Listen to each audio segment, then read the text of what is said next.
Emotionally unavailable.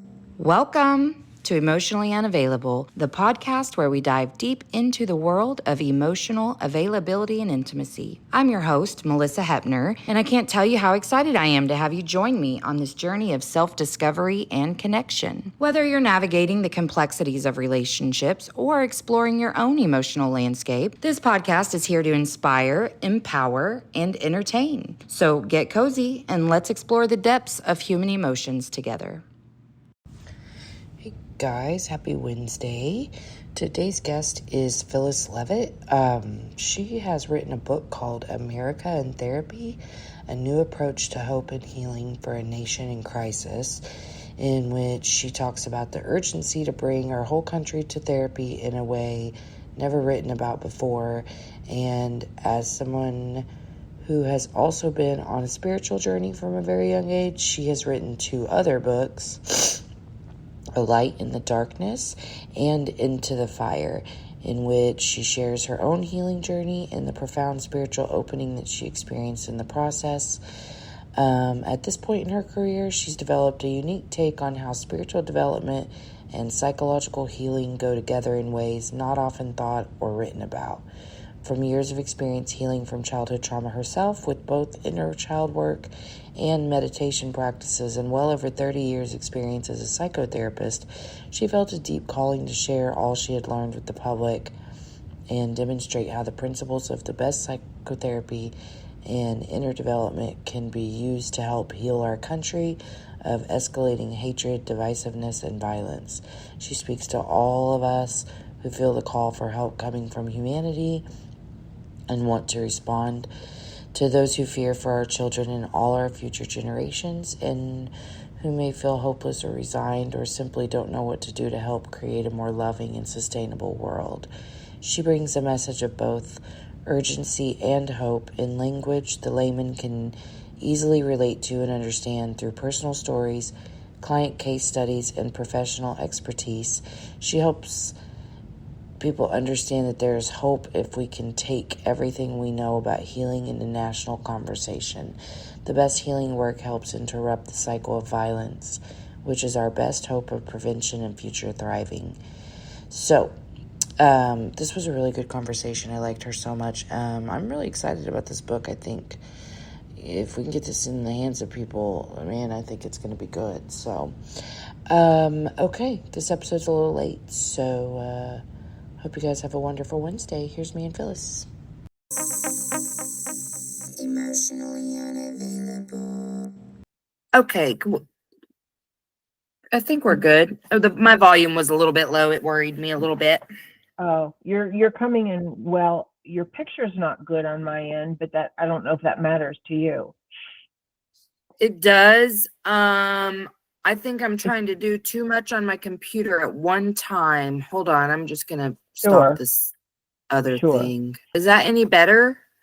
It's just pretty blurry. I mean, I can see you, but it's not crisp or anything at all. It's very blurry. You're very crisp for me.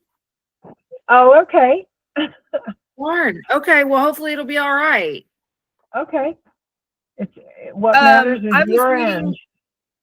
I mean, I can see you, so I guess maybe it's just a Google Meet thing. I don't know. Okay. I hear that the video is not as great, like that none of the quality is that great, but it's just been the easiest way for me to do things. Sure. I love that your book is in the background. So, wow, we could not be having this conversation at a better time. And I was really resonating with you talking about just kind of wanting to cultivate love and compassion in this nation, and that it started with what you did within and how you help the people around you. And I feel like I've been on that same path for a long time now too. So I'm really excited. Tell me about, well, whatever you want to talk about in terms of this book or the work you're doing is great with me, but yeah, I'm just excited to have the conversation. Well, and me too. I'm always excited to have the conversation because I feel like it's so needed today. but I also love to follow your lead and just, what you're most interested in and what you think your audience is most interested in. So I'll just go wherever you want to go. How's that? Well, I'll say this, the work that I had to do on myself, and I always tell, I'm an LCSW and I have a practice Okay. here in Oklahoma. And what I always tell clients is, truly, for me, it's not my credentials that make me who I am, or like Right. as good of a therapist as I am. I went through my own really, really bad mental health crisis. I survived a extensive history of childhood trauma. And then, the limited information that we had about how to overcome that in a very healthy way didn't come till lately, right? Totally. So, Totally. I got my first bit of information about it in like 2016. The holistic psychologist, I started to understand that I had a lot of trauma, but that was kind of the end of where I was starting to feel some compassion for myself, but I had no skills, none, to be able to cope. And so I hit burnout in every area, and you know what that looks like, and was just in a really, really, really bad, dark place. And the healing that I have gone through, and I also had like a spiritual awakening during that. So I do feel like that brings you to just a different awareness and level of consciousness. But it was when I started to understand I do it too, that I do the same things that I have accused everyone around me of. And I know what my intentions were, even when I got it all wrong. And that the more love and compassion I could find with myself, the more I could extend that to others. And that it has transformed everything around me. And I think in thinking about how much I want people to understand that, that's what, I feel really connected to your cause, because it really does start with healing yourself and finding love and compassion for yourself before you can ever get someone else to understand where you're at. Right. No, very similar, very, very similar journey. I'm a lot older than you. So when I grew up, there was nothing. There was no talk about psychology. There was no talk about childhood trauma. There was I don't think the term PTSD even existed. Nobody I knew went to therapy, and the associations with therapy were like you were lying on some Freudian psychologist couch, talking endlessly with no response. Right. Or the only response being, and how does that make you feel? Right. So, very similar, my own healing journey brought a huge spiritual awakening, and now I'm, really see the two worlds very much combined, but I'm also happy just to talk about the world of psychology, because or either, in their own right, just because I think there's so little understanding on a broad level of our internal psychological dynamics, family dynamics, group dynamics, what happens when people have trauma and they're not healed, how do they manifest, how does that show up on a societal level and not just in an individual level, and what can we do? How can we take what we know about what's healing for people that helps break the cycle of self-harm, harming others, being dysfunctional in your family, in your marriage, with your kids, in your business, in your church, in your government? How can we use some of the healing principles and apply them on a broad scale to really help heal us? On both levels, and sort of what I see today, and then we can have our conversation, because I'll say it all now. But what I see today is we need both. We need healing on an individual level, and we need healing on a family and on the largest family systems levels. Really, I think, for us to make it. Yeah. What in the fuck do we do to heal as a nation? Yeah. Well, I think there's many things. I think healing ourselves is definitely a part of it, because the more people that actually address their own pain and find that innocent, pure part of them that got buried underneath all their symptoms, the more we can spread that kind of love and compassion and healthy boundaries and peaceful conflict resolution skills in the world around us. But I also think we have to educate each other. I think we have to talk. I think, like having a podcast, me writing a book. I think we have to really help spread the word of what healing looks like and what it could give us and what the consequences are when we don't heal on a broader level. So I think it's the individual and the collective that needs to be addressed like urgently. God, right. I know. And it, like when you said urgently, I'm like, I know. And what is a thesaurus like word that we could use to even like, because urgently doesn't even like cover it. And I always tell my clients, like, when you change, the world around you changes because your perception is different. But also, like, I mean, when I healed, the vibrations of my entire house changed, you know, because well, Right. first of all, so I'm the barometer of this place, but also I am now showing my family, like, you don't have to take everything personally. Something I've been talking to my 18-year-old a lot about is learning the lessons, and like how I used to overreact. And that is such a minimal way of putting it, but have a freaking psychotic meltdown with every little inconvenience because I just couldn't cope.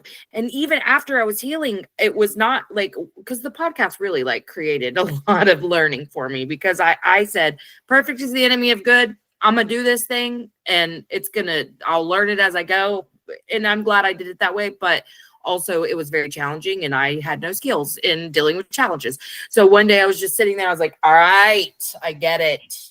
You're going to keep throwing every little thing at me if I'm going to keep acting like every little thing is the end of the world. Like I have to learn how to deal with everyday inconveniences, even traffic jams, you know, like, I mean, Right. I was just so reactive. And that was an area that I was like, you know, I really could just start to chill on some of this. And then that's going to create the new pathways to chill in other areas. And God did it. Right. But yeah, I think that's why my entire environment has changed, because I'm not responding the way I used to. And then also what I thought when you were talking about, like, you know, just collective, the the reason my show is called Emotionally Unavailable is because, like, I had to learn that that's what I was. And in learning that, I started to see, oh, we all are, until we learn how to do this correctly. We all are. Right. And Right. I kind of view the way some people are moving, and a lot of people, the movement in the world, will say, the divisiveness, the whatever, is really kind of a divide between people who are available to emotions, to have that compassion for humanity, and people who are not. And that's a very simple way of putting it, but that if we were to boil it down, I feel like that's what we've got. Would you agree? Well, I think that's a helpful way to determine. I do, because I think that what happens is, and I talk a lot about this in my book, and you probably see this in yourself or in your practice, and, you know, I have years and years of working with hundreds of people. So, you know, you see this over and over again, that when people are harmed by other people, you know, on a continuum from mild to really, really severe abuse and neglect, when people are harmed and they become symptomatic and they have defenses, and the defenses are designed to protect them, even if the defenses themselves are highly dysfunctional.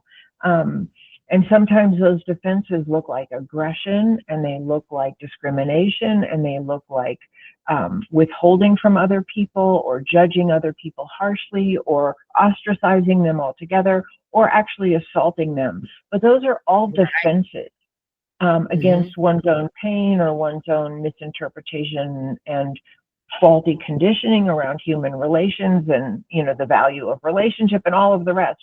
And so it can manifest on an extreme end as total lack of empathy and feeling justified to act out on other people. And it's a symptom. And I think most people don't know that. We're kind of brought up to believe there's good people and there's bad people, or there's people who have a heart and people who don't have a heart. But people who don't appear to have a heart are terribly injured people That doesn't mean that we can't hold people accountable for what they do. But if we really want to change our society, we have to be committed to healing from the get-go, with little kids, with families, with our institutions, and with our higher institutions. That's in a nutshell. You know what? Targeted, because like even I'm doing it, even I'm having struggles maintaining decorum in conversations that are, that when I'm speaking to somebody who believes very differently than me. I hate that. I don't want to be that person, but you get me, in a situation where I'm a little escalated and passionate, and then boom, there you go. And that is on me. I am not in any way shirking the responsibility or accountability. I want to have those conversations in a better manner. But I agree, like judgment comes up and, you start to go, oh, you're not enlightened. And when you said don't have a heart, I was like, that's how I feel about some people, but I know that's not true. And also I used to be them. So I know who I was, and I was just a scared person. I mean, even this is a little bit to the left of the topic, but even yesterday, I was talking to somebody about an issue in my life, and they were giving me some very hard truths, and I was doing okay hearing it, but like also not, because it's new to me to share. That I'm trying really hard to learn to like let people in when I'm struggling with something, and it's so hard for me because I built a life of only hearing other people's stuff and never telling mine, like in real time. I could tell like past stuff fine, but I was all like process it internally, overthink, and then when I felt like a resolution, I would go to them, I'd tell people, oh yeah, man, last week I was about to die, whatever, but I never told people in the struggle. So I'm in a struggle with something right now. And so I was sharing it, and I was not liking what they were saying, but I was also appreciating it. And as I said, okay, I hear you and I don't disagree at all, but I am feeling a little reactive right now. And so I'm going to tell you that because I don't want to freeze or fawn in this moment and then overthink this and send you a text because I'm never going to talk to you again. Like, that's what I do. And I was seeing the pattern start to, I was just seeing, I was like, this is how I've done this. This is exactly what, okay. So I was kind of working through it and just realizing. So I said, they were like, you're strong enough to do the right thing, kind of thing. And I was like, well, I am. But here's the thing is that I'm going to share with you that I don't really care about being strong anymore. I need help. I want to be soft. I want to be held. I want to be nurtured. And then that's when it occurred to me. When I said that out loud, I was like, and that's what they're trying to do right now. They're holding you. They're loving you. They're telling you very hard truths. Yes. But that is what they're doing, is holding you and loving you. And oh my God, the release, because I realized I prevented that moment my whole life. I could not let people in because it was so scary. And also, that trauma response of needing, I was the one, I'm the golden child of my family, and everybody, I'm the person they come to. And then I also picked friends and lovers that just, needed me. I needed them to need me. And so I made them a project, everybody in my life.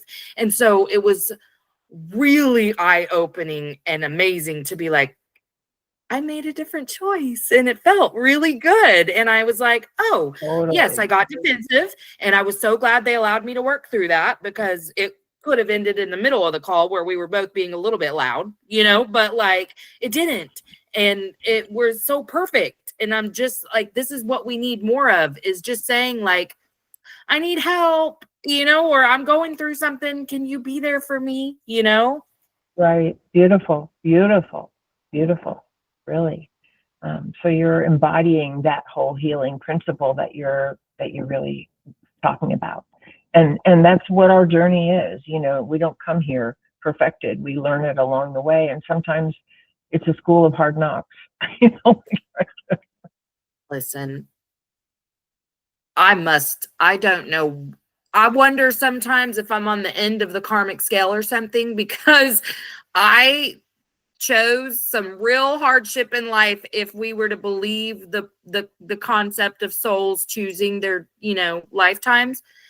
I cannot even, like, I always have to learn it the hard way. But it's funny because I learned so much just through talking. And so, Right. when I felt silenced my whole life, and some of that was just a self-imposed prison that I put myself in adulthood, but in childhood it was very real. And so I took that programming into adulthood that, like, I am not allowed to speak the truth. So I've been really fortunate through conversations like this, where, like, so many times on the show I'll be like, oh wait, I think I just had an aha moment. But Mhm. so many lessons come for me just through some really hard times. And I mean, Yeah. I'm okay with that, because also I believe that, like, if you want the brightest light, you have to experience the darkest dark. Like, you have to, that's the only way for the contrast. Yeah. And I also think it's the human condition to some extent. I mean, certainly some people have it worse than others, at least from the outside. But I think Sure. it is the human condition that pain is a great motivator. It's a great motivator for growth. I think it's time for us to evolve beyond that, but we're not yet. You know. Right. Yeah. Well, and it reminds me too, like, I used to say this a lot because I fit into this category for a long time, but so many of us are fueled by spite. I would argue that until you heal, most of us are. There is some voice, like anyone who's got any modicum amount of success in their life, however they define that, or have just royally fucked things up for themselves. I could see spite being the thing that caused either of those paths, because for me, Mhm. I was Mhm. raised primarily by my grandma, and she was a narcissist. And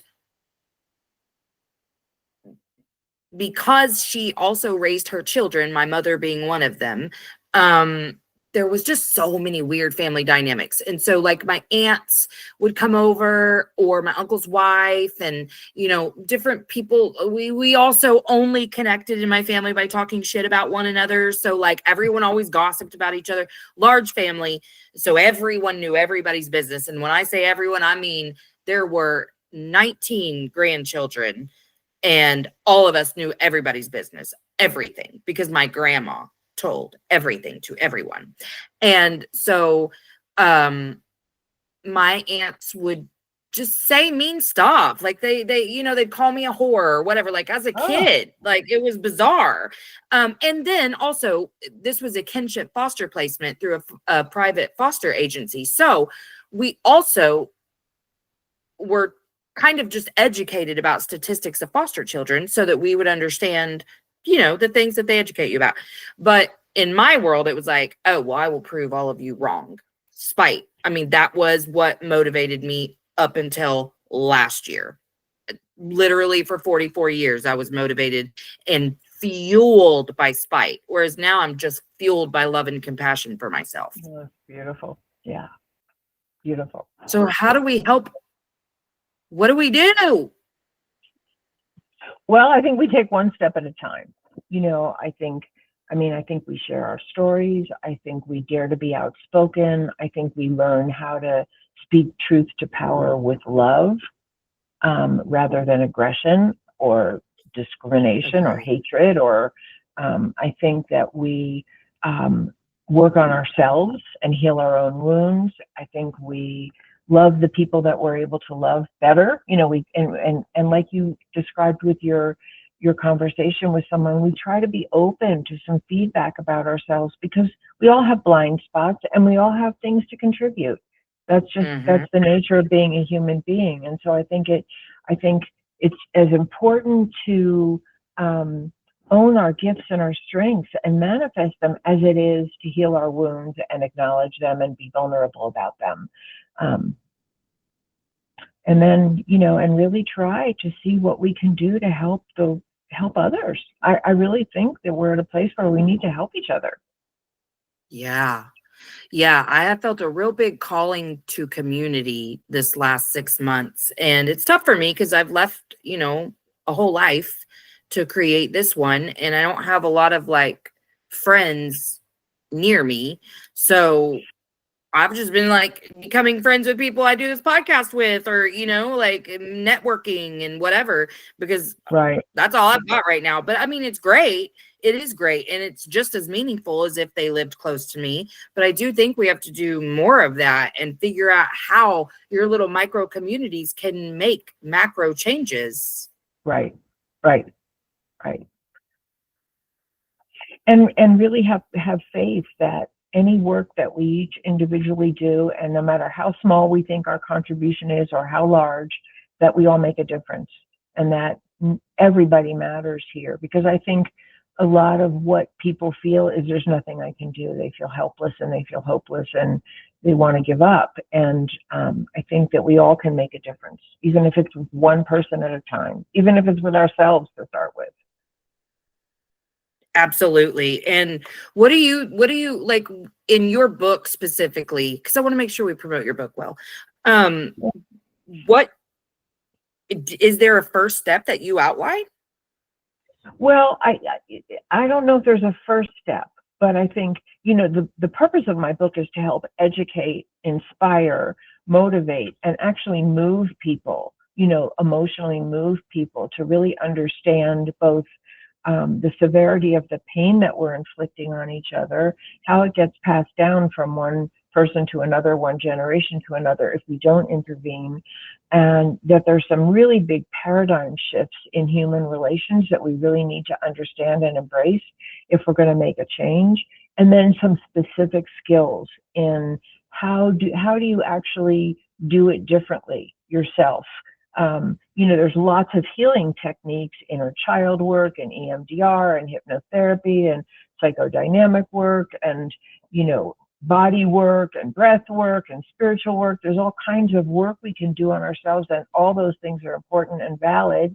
And then there's a piece that's really about, okay, what are the skills we need to successfully navigate conflict with other people without it becoming highly hostile or antagonistic or violent or divisive?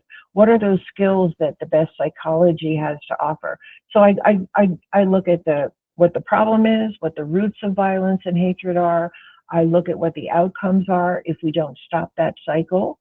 And then I look at the paradigm shifts we need to make in human relations and some of the specific skills. That's what the book covers.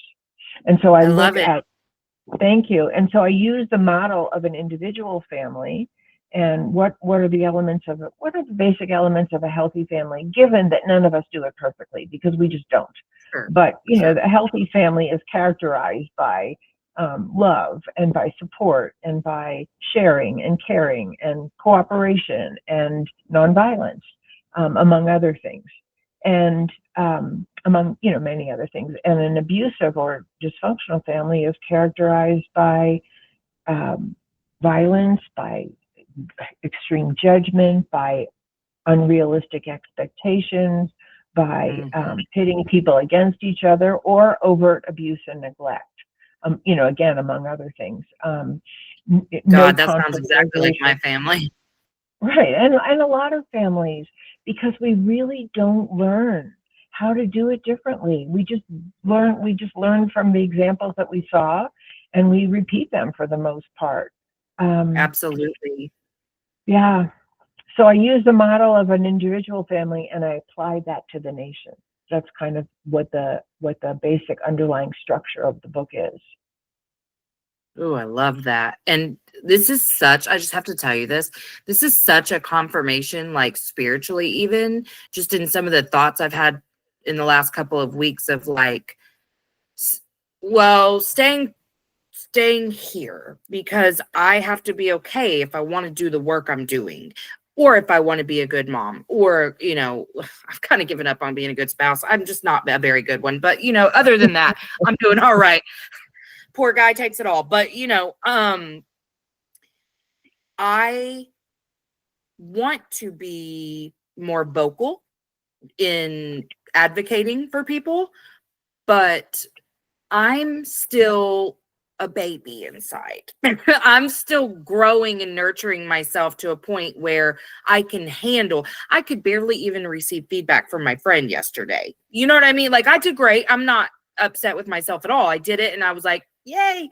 But I'm still new to this. So I'm not going to pretend to be in a spot where I could go stand in my authority when someone is like attacking me over what I'm saying. Now, like, in terms of people's opinion of me, that's fine. But like, any verbal sparring, I'm going to respond probably inappropriately right now. And that's just me being real about where I'm at right now. So I have not chosen to go be an advocate, activist, whatever word you want to use, because I have to continue to nurture me right now. I feel it. You know, I fear that the fire has been ignited and I am tending to it right now, but it is a baby fire and I have to be okay. But just because I'm not out in the greater world doing that doesn't mean I'm not doing everything I can to help the world by continuing to have these conversations and the conversations I have with myself and my family. I'm working very hard on an issue that my family is having right now. That's what the conversation about yesterday was, and just making sure that I feel in alignment with the choices I'm making. And I feel like that does impact the world, because helping my kids become successful adults is how we do this. Raising this repairing the next generation from the things that we've already done. I mean, I was not the mother any child deserves.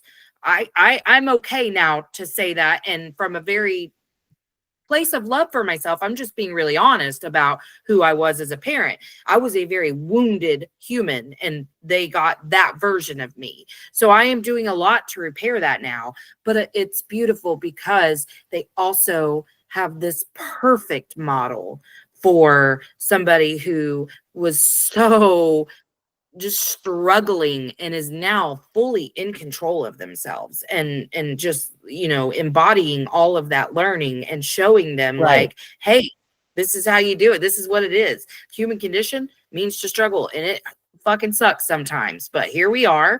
And this is what I did. I believe this will be beneficial for you. But you're just confirming to me that whatever contribution I'm making is enough. Yeah. And you're listening to your own good sense of yourself. You're saying, I'm not ready to do X, but I'm doing Y. And that's your own inner knowing about where you are. And you're not trying to be where you're not. And that's, I think that's part of our growth and development, is actually being where we are and tackling what we have to tackle in this moment, because that's what's going to lead to the next growth spurt. Absolutely. Ooh, I like the way you said that. Yeah, because growth spurts is really how it happens too. Like, it's just like you wake up and you're like, you learn something that just completely changes your paradigm. You're a whole new you, and the world around you looks completely different too. Right. It does. And then you notice that when you're interacting with other people, it's a little different because they're responding to a different version of you. And we're very tuned into each other, whether we think about it or not. We pick up each other's vibes. If there's a judgmental vibe, we pick it up. If there's a loving, open-hearted vibe, we pick it up and we respond. And then, you know, and the more, and you're seeing this now in yourself, the more work you do on yourself, the more you can still choose how you're going to respond, even if you don't like what's coming at you. But that's a huge order. That's a huge order. And I think that's actually where we stand as a human race, that we need to like develop ourselves so that we don't just become defensive and reactive when there's hatred out there or discrimination out there or injustice out there or all the things that we're dealing with. Yeah. So if you were to say, like, how do you have an example for listeners for like what responding with true love and compassion, what that would look like? Yes.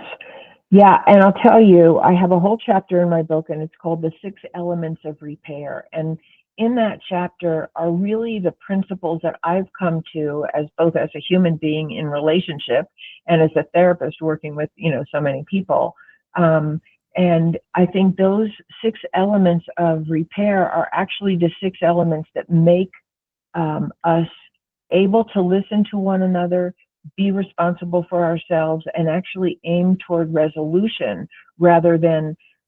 So here, I'll back up for a minute. So one of the big things that I think we are facing today in the world, in America, in our homes, in our communities, and in the world is that we've been, and I mentioned before that we need to change some of the paradigms that we're operating on a relationship basis.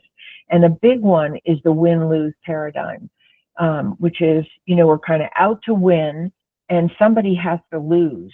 And, the tactics that we use to overpower one another have become more and more abusive and hurtful and destructive and alienating. And so none of us want that in our own lives. We don't want people to attack us or blame us or shame us or ostracize us or, humiliate us. We don't want any of that or assault us. And yet, as a society, we condone these kinds of things being done to other people.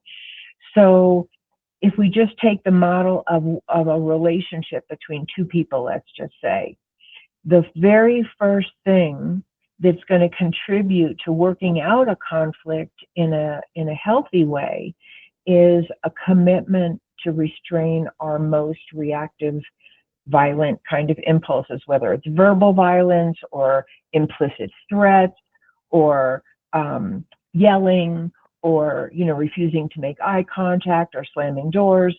We need to put our weapons down and leave them at the door. Otherwise, we can't resolve anything. And I think that's where we're stuck as a country and as a global, community of nations, because we won't put our weapons down and actually sit down at the table and make it safe to negotiate. And if you're in a personal relationship, if it's not safe, you can't work it out. If you feel threatened or you feel severely judged or you feel like you're going to be abandoned or you feel like there's some other implicit threat or overt threat of violence or harm or something, alienating or hurtful, Absolutely, you're not going to be able to be open. You're not going to be able to be vulnerable. You're not going to feel free to ask for what you really need. And you're not going to be able to listen to what the other person has to say because all of your energy is going to be bound up in your defenses, whatever they are, whether it's shutting down or screaming or walking out or whatever they are. So the very first element of the 6 elements is personal restraint, which means I have to learn to tolerate my own reactivity if I really want conflict resolution to come out in a way that's not just, avoid that I avoided it, but that actually I come back together with you if possible. Mm-hmm. So the first one is restraint and tolerance of our own upset. And, you were talking a lot about how difficult that's been. And for many people, it is really, really difficult to tolerate your own distress in a way that you can restrain yourself from, making an ugly face or rolling your eyes or talking too loud or putting the other person down or whatever you're doing. And that's true for, most of us in some way, that we have trouble tolerating our own distress in a healthy way. And if you really can't tolerate your own distress and you find yourself acting out, then it's time to do some inner work on what created that. And that's a lot of what therapy does with people is like, okay, what are the roots of that kind of defensiveness and pain and dysfunctional behavior in you? Not as a blame of you, but let's get to the heart of it so we can heal it. So number 1 is restraint. Number 2 is, can I reflect on myself before I all out make you wrong and don't want to hear what you have to say or judge you harshly? Can I look at where I'm coming from? Am I feeling insecure? Am I feeling really hurt? Am I feeling angry? And why? What got triggered in me from what you said or what you did or what happened? What got triggered in me? Is this like, oh my God, this is what, how I used to be when I was 7, when my brother did blah, blah, or my mom did X, and again, a lot of this we uncover in our own personal work, but it's a self-reflective place because most of us in conflict are totally focused on wanting the other person to hear us, and we can't hear them because we're so convinced that we're right and they're wrong. And I think most of us have grown up that way, to believe that. So there's no fault, there's no blame, there's just how can we upgrade this? So restraint, self-reflection, and the third element are really combined, which is taking personal responsibility. So if I'm reactive toward you, or I'm being judgmental toward you, or I really don't want to hear you, or I've just made you wrong and bad in my own mind and it's fixed, I need to take responsibility for that and stop blaming you for whatever. You need to take responsibility for yourself, but I can only take responsibility for me. So if my tone of voice is harsh, or I'm rolling my eyes, or I'm ready to walk out because I don't like what you're saying, I have to be responsible for that. I can't blame you for that. And so many people are like, well, I did that because you did blah, blah. Well, no, I did that because I did that. Right? Exactly. Exactly. Right. And I think that's a huge shift. And if you take even just these first three things of restraint and leaving our emotional and other weapons at the door, tolerating our own distress so that we can hear as well as be heard, reflecting on where we're coming from, what our triggers are, and taking responsibility for our own actions. If we were to apply that to government, to large corporations, to communities, we'd have a different world just with those three things. And then responsibility, kind of naturally leads to the fourth element, which is making amends. If I'm responsible for myself, can I say, I'm sorry I talked to you that way, or I'm sorry I didn't hear you, when you were talking to me before, because I didn't like what you were saying, or I felt too criticized and I really didn't listen to you, or whatever I did. I took something from you. I badmouthed you to somebody else. Whatever I need to take responsibility for, I own that. And I actually say, I'm sorry. I make some kind of amends, because who among us doesn't want other people to do that for us? Who among us isn't lit up when somebody comes to you and says, I was wrong. I'm sorry. I shouldn't have said that. Or I see your point of view now. Or I'm sorry I hurt you. Or whatever. I mean, it's like manna from heaven, right? If we get that from other people. And then that leads to the fifth element, which is once you've restrained yourself, once you've reflected on yourself, you've taken responsibility for yourself, and you've made amends wherever possible, then the doors open for some kind of resolution, whether it's a compromise or sometimes, and you've probably had this experience, I have, sometimes a compromise is really needed, but sometimes once we really hurt each other, we don't even have an argument anymore. I understand you understand me, the whole conflict's over. With a nation, that's probably much more complicated.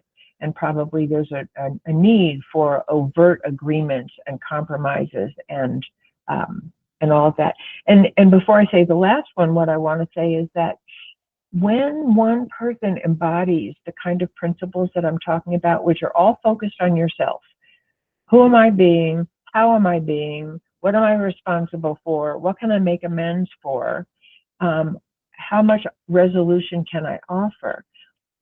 Invariably, people want to meet you there. When they don't feel attacked, when they don't feel shamed, when they feel heard, when they don't feel blamed, when they feel your goodwill and your desire to work it out with them, often they'll drop their defenses too and meet you there. And I think more often than not, people will. And I've certainly seen that in my marriage, and I've definitely seen that as a therapist. And that's what we help people do, is drop their defenses or work through their defenses so they can actually listen and be heard. Because we all want to be heard, but most of us didn't learn how to listen. That's really my point. Isn't that the truth? Well, because no one listened to us, so it was never modeled. Right. It was not modeled, and it wasn't even a value. People were really invested. Not. People were invested in being right and overpowering you to get their way, or to get you to see things their way. So the last one is the obvious outcome, is that once we've had some kind of resolution, we can reconnect on an emotional level. And if you've had that experience of even limping your way through an argument or a conflict with somebody, because sometimes, my husband and I, we kind of trigger each other, and we don't necessarily go through all the steps one by one, but we are committed to coming back together. And that alone changes the whole nature of our communication. We're committed to coming back together, and we will, no matter what. And that Right. feeling of coming back together and hopefully being understood because we've listened a little more deeply, there's just like nothing like it in the world. Mhm. And I think that's what we all want. So none of this is part of political discourse today. None of it. It's all who's right and who's wrong and who's going to win and who's going to lose and what you're going to get and what you're going to lose and who's bad and who's good. And yeah, Right. And I feel like this is a good time to say, I get that the stakes feel really high, and that yeah. is why we are losing our fucking minds. I get that. Mhm. But Yeah, that's the whole point. The stakes that aren't is the any whole point. higher than they've ever been just because policies have changed and whatever. The core mission here is the same as it's always been, but we didn't know it was important to make that the center of the mission because back in the day, we were just farming and doing things to survive as a nation. We weren't the industrialized nation that we are now, and so we are evolved, and now it is our call to see that you have to get your shit together before you can ever ask somebody else to, or then take it to a collective place and ask everyone around you to own their shit too. It would be really silly to ask even me, who just feels so much better than people who vote differently than me sometimes, like that is something I struggle with. I'm really open about that because I want other people to hear it doesn't have to be a but or an or, it can be an and. I am a very loving, compassionate person, and I sometimes judge people for the way they vote. Mhm. And, Well, we're all human, and we all, no matter what I say about what the elements of being a healthy individual or a healthy family or having a healthy model for conflict resolution or whatever, none of us does it perfectly, but we don't have to. All we have to right. do is keep trying. All we have to do is turn around and say, you know what? I didn't handle that well, and I want to do it better now. I'm sorry for what I said. Can we talk about it again or whatever? Because Yeah. just as you said in the very beginning, we're learning as we go. And if you don't try something new, even if you don't do it perfectly, you don't learn. Like Right. we have to be on the court, actually trying these things out, falling down, picking ourselves up again, and having compassion for ourselves and other people in the process. And and the more we're willing to be on the court, I think the more we can esteem when other people are willing to do that too. Um, but yeah, I Yeah. think the big difference, and maybe I'm not right, but I think the big difference is in this present generation of humanity is that we actually have the weapons that could destroy all life on this planet or most life on this Right. planet, and we haven't Right. faced that threat before. So if there ever was a time to repair our human relations and come back together and really try to cooperate with each other for the common good as well as our individual good, which is what a family does, right? Mm-hmm. Focuses on the good of the individual and the good of the whole. And that's a healthy family when the focus is on that and the effort is toward that. If I hope and pray that we can do that as communities, as states, as nations, and as a global community of human beings, because I think our Mm-hmm. actual survival depends on it. That's what I think. Yeah, I agree. And something you said made me want to ask you this. As a therapist, do you notice, because this is a trend I've seen in myself and my clients, that once you do gain a certain amount of awareness, that you all of a sudden start holding yourself to that perfectionist standard of like, well, I know better. I'm supposed to do better every single time. And like, the process of coming to accept your humanity, and that you were never intended to do it perfectly every time, no matter what your level of consciousness or awareness is. Well, I love that you said that, because I do struggle with that. And I probably, most people do, if they're really honest. Like, sometimes we just know better, and we get reactive and we don't do better. But I think what I've seen for myself is, and I say this as a fallible human being, is that it's a little easier for me to acknowledge when I've fallen off, my own standards of how I want to behave. It's not as hard to say, I'm sorry. In fact, it's not only not as hard to say I'm sorry, but it actually feels good. And I don't feel good unless I own my own stuff. And I think that's I don't feel that kind of shame. I still struggle with what you're saying. I think it's human to do that, as long as I'm not beating myself to a pulp. Right. Because it's easy for me to say to other people, well, you're human. You're not going to do it perfectly all the time. It's a little harder for me to say that to myself, for sure. Yeah. That was, boy, the day I came home to that and really internalized the meaning of that, and not just on a surface level, the way I had taken it in all those times somebody said it to me, boy, that changed everything for me. Like, oh, this is even what I meant when I was saying there's no destination here. We're not going to reach a point at which you decide and actually are able to do everything perfectly. Like, there is no point that you're going to reach that. And I mean, I haven't considered this at all, but you saying like it's easy for you to say sorry tells me why it has never been easy for me to. And that is because I had to accept my imperfection if I was going to say sorry. And I'm getting better at it every day, because I'm getting so good at understanding my own humanity, and that means like I'm gonna make mistakes, and it's okay. And it's not like, I'm sure you know what I mean by this, but like I really lived in that thinking of, I mean, oh my God, this is so ridiculous, but every choice, no matter how big or small, was two very distinct pathways. And if you choose wrong, that's it. Like the whole rest of your life is screwed. And, just catastrophic thinking. That's the way my brain was programmed, and then also some religious trauma. But getting to a place now where I freely make choices even has been so beautiful, because like, I firmly believe that's what's meant for me can't be mistaken. It's not gonna go away just because I, reacted poorly to something or whatever. You know what I mean? But I think that's really a really big lesson, and something that really, if we integrate it as a society, of just understanding like we can be wrong and be okay, and then be able to say sorry.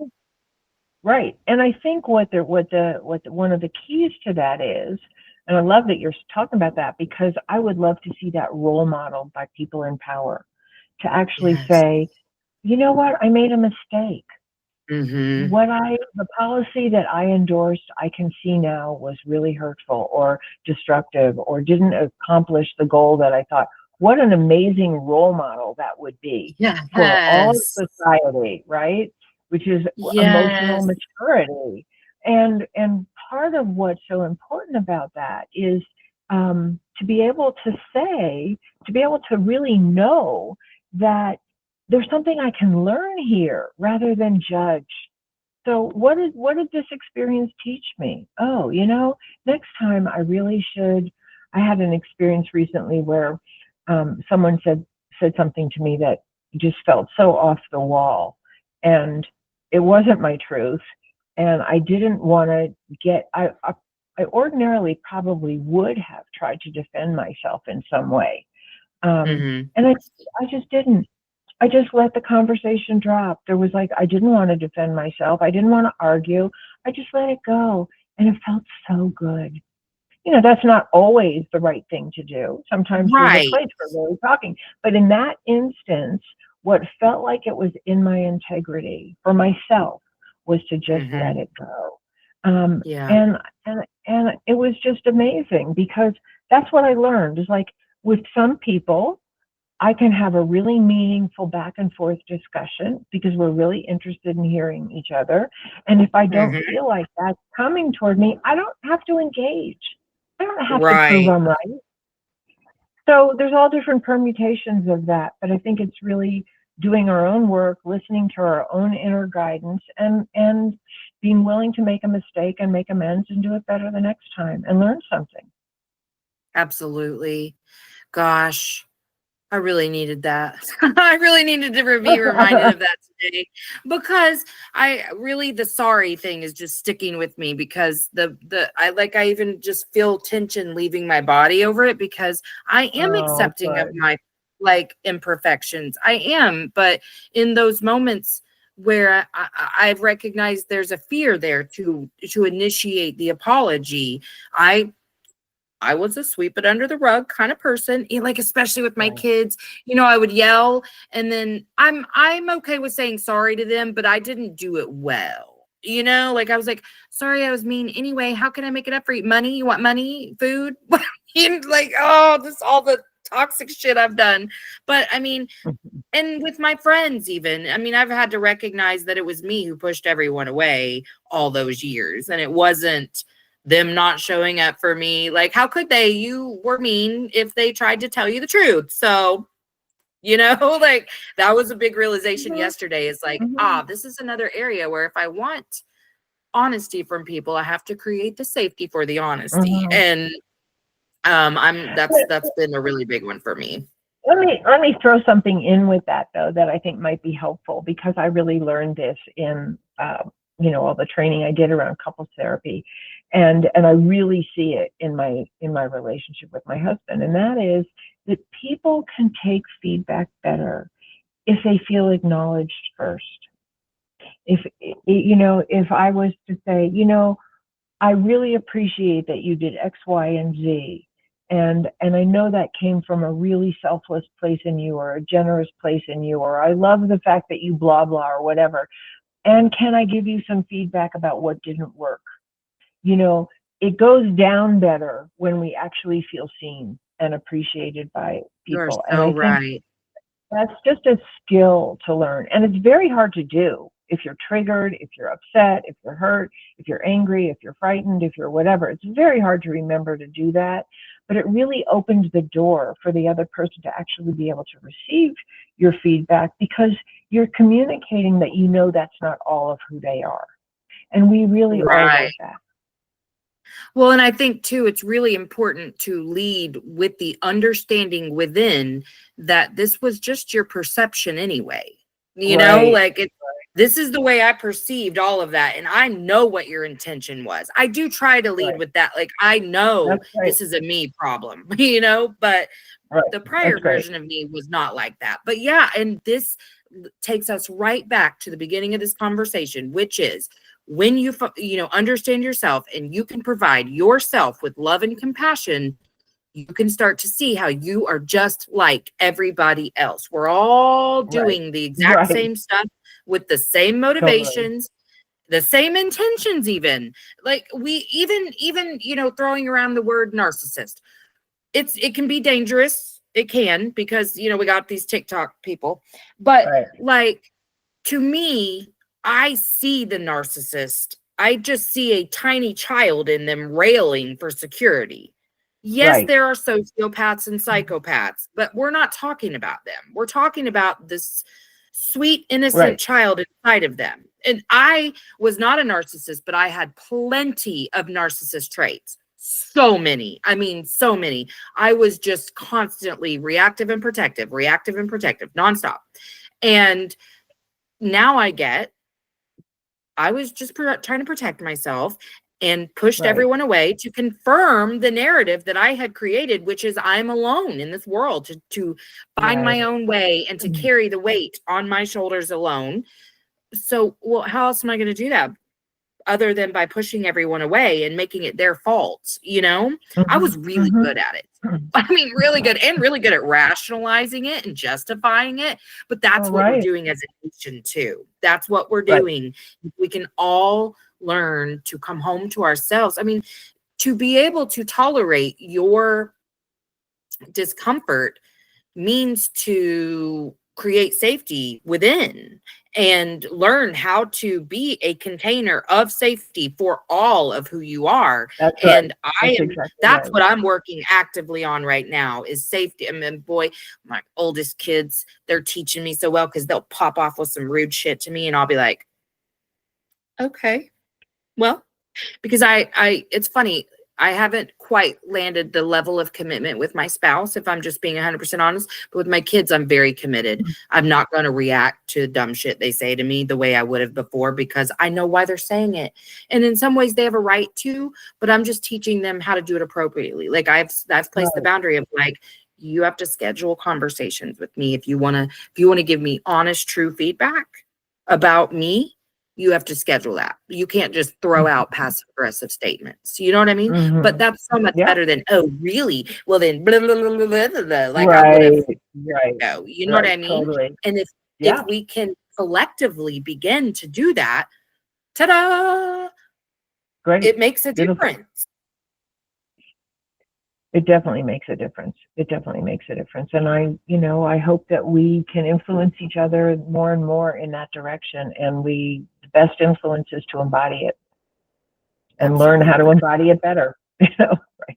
Yeah. Yeah. And it's weird how you can learn a lesson over and over and it be a deeper meaning each time. And you're like, oh my gosh, I thought I knew this before, but now I know it's so deep, Right. Because growth is a never-ending process. It's not like sort of like you said, it's not like you get to the top of the mountain. You get to the top of that mountain, you see the next one, and you keep going, and you want to. I think that whenever there's some feeling like I'm living more in my integrity now, or I'm feel safe to be more vulnerable, or I can apologize more easily. I want the next level of growth.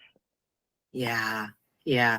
Well, because I'm all about finding peace and keeping peace. So I don't ever want to live the life I lived before. I want to stay relatively in control of myself because that is the key to my peace and my joy. I want joy actively all the time. Every day I want to experience deep levels of joy.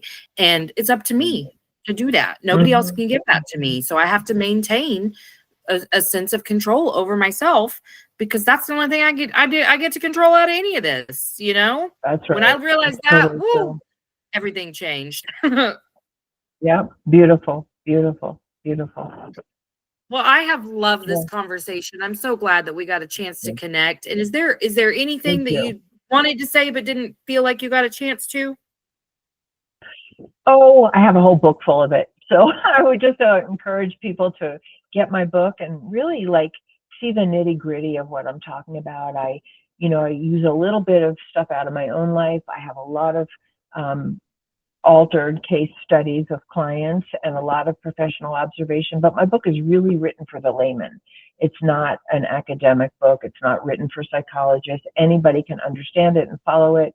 And I would just really encourage people to check it out and, go to my website, which is my name, Phyllis Levitt, and phyllislevitt.com, and, maybe check out what, the podcasts that I've done that are on YouTube and LinkedIn and Facebook and all of that. Because, I just really want to spread the word of what you're talking about.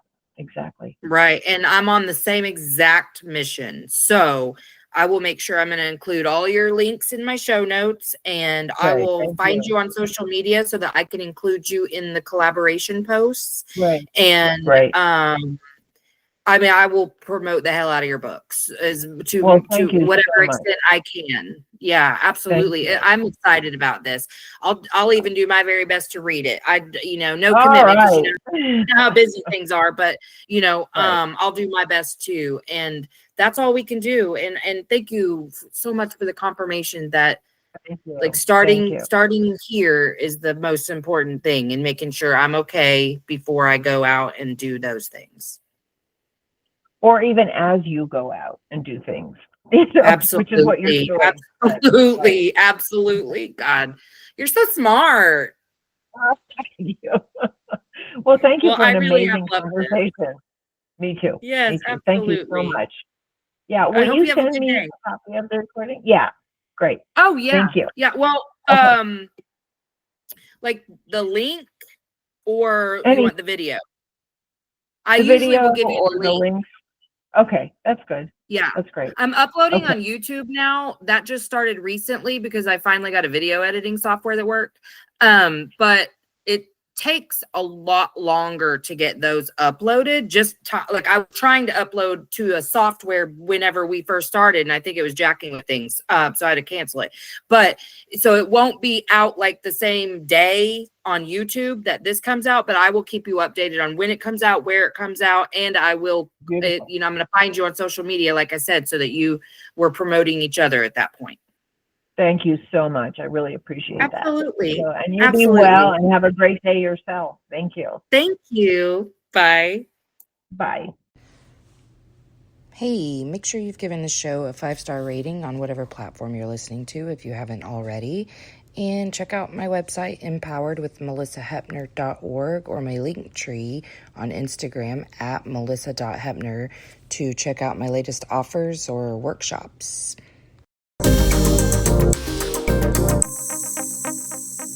Emotionally unavailable. Emotionally unavailable. INDEPE and cut.